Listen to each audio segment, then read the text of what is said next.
According to various reputable rumors, the gaming developer Ubisoft could be the next major firm to be targeted for a large-scale takeover. So-called buyout funds are showing interest in the studio behind the Assassin's Creed, Far Cry, and Tom Clancy titles. Ubisoft made this huge name for themselves, so there's really no doubt that whoever decides to take over the company is gonna have to bid an enormous sum of money. So stay tuned for everything you need to know about this next big developer in line for takeover. Is Ubisoft the next developer in line for a buyout? In very recent news, according to a new Bloomberg report, Ubisoft could be the next big publisher targeted for an acquisition, aka a huge buyout. Several private equity groups, including KKR & Co. and Blackstone Inc., have all been analyzing the Ubisoft business. However, they have yet to go into any serious negotiations, and it's not even known yet if what the company's major shareholder, Yves Guillemot, would even be interested in selling. According to other reports and credible sources, the company very recently has been trying to clean up their finances with the help of outside auditing. It's very possible that this is an indication that Ubisoft is getting ready to sell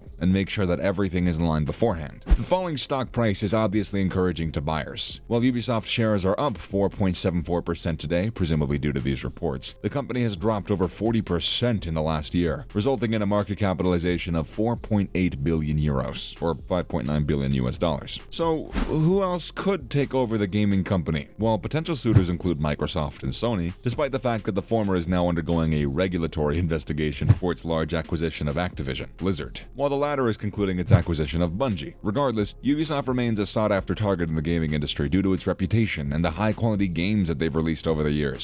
Why are they potentially selling? So the big question still remains, why do they want to sell? Well, there could be a lot of reasons for a potential sale. According to Windows Central, Ubisoft has recently been reported to be having internal issues, which caused delays in important projects like Assassin's Creed, and also the remake of Splinter Cell, along with other IPs such as the planned Far Cry and Ghost Recon games. Aside from that, there's companies' somewhat obstinate push towards NFTs, despite widespread consumer opposition. All of these concerns have contributed to high employee turnover rate, which has been exacerbated by charges of workplace violence, low compensation, and poor creative direction. Whether it's a potential acquisition or not, the creators of Assassin's Creed and other long-running game series, they've got so much on their plate. Maybe a takeover is the last thing on their minds. This is backed by information from dependable game industry whistleblower Tom Henderson, who stated that the business is working on 4 new games, all of which are currently unreleased, in addition to the 20 other titles that Henderson leaked earlier this year. To elaborate further on why they would even want to sell in the first place, there are high levels and reports of misconduct and harassment allegations, which were largely ignored after Activision Blizzard started blowing up. Ubisoft has started to downsize its mega franchise, Assassin's Creed, from a yearly release, and we just have the hazy concept of Assassin's Creed Infinity in the future, with no concrete information. Additionally, in comparison to their competitors, staple series like Watch Dogs and Far Cry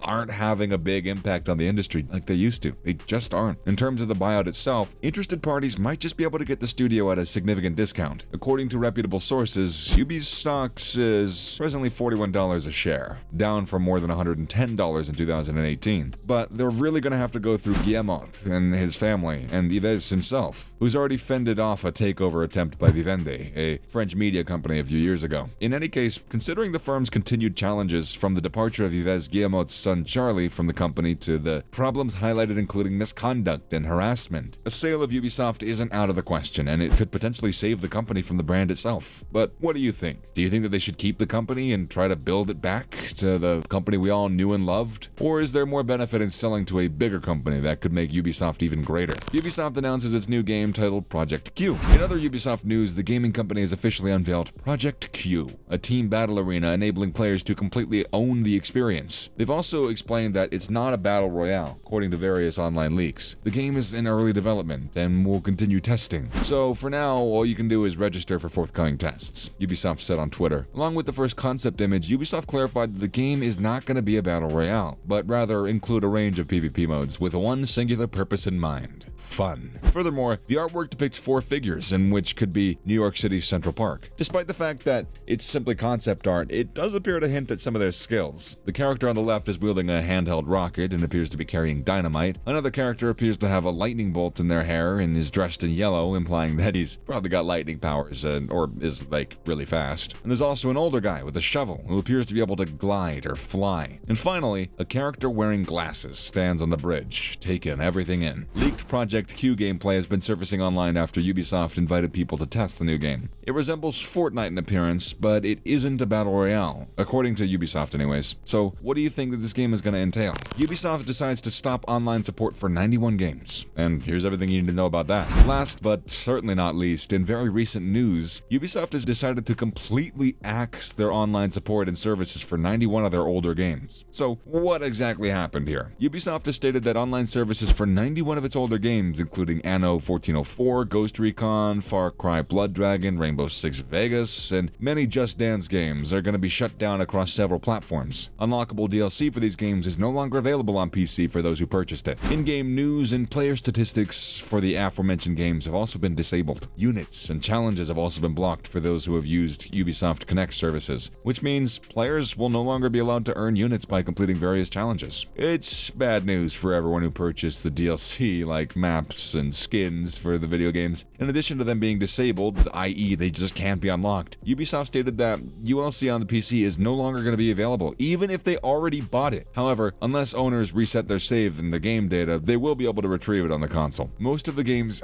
are really ancient and incompatible with modern hardware, with some dating back to the Wii period. It's clear that these games are simply dated. Splinter Cell, Tom Clancy's End War, and World in Conflict are among the standouts here. Even classics from the 360 and PS3 generations like Ghost Recon Advanced Warfighter 2, Hawks 2, and Beyond Good and Evil are no longer available. This wouldn't be such a big concern if it weren't for the fact that it's basically erasing large chunks of gaming history and axing games that people have come to love. However, it's very reasonable that a firm can't keep a game alive indefinitely, but several of these games represent tremendous achievements on the people who created them, and the loss of assets for all the time appears to be a net loss for gaming history and Ubisoft. This is sad news for gamers who love some of these older classics and that still perform relatively well. The company has yet to really explain everything and give reasoning, but it seems like this decision is permanent. So, how do you feel about the news? Are you sad, or do you agree with them, or what? And there you have it, guys. Everything you need to know about Ubisoft and why they could be the next big developer in line for a takeover or a buyout. Additionally, we've also touched on other news in Ubisoft, including a new game that they're releasing, alongside why they're shutting down online support and services for 91 of their games. Yeah, I just wanted to say that again, 91 of them. Make sure to let us know your thoughts in the comment section down below. Who do you think's gonna buy Ubisoft? Are you excited for some of their new game drops? Are you upset about them axing online support for some of these iconic older games? Let us know in the comment section below. But if you enjoyed today's video, then don't forget to like and subscribe to our channel so you never miss out on the upcoming content. Thanks for watching.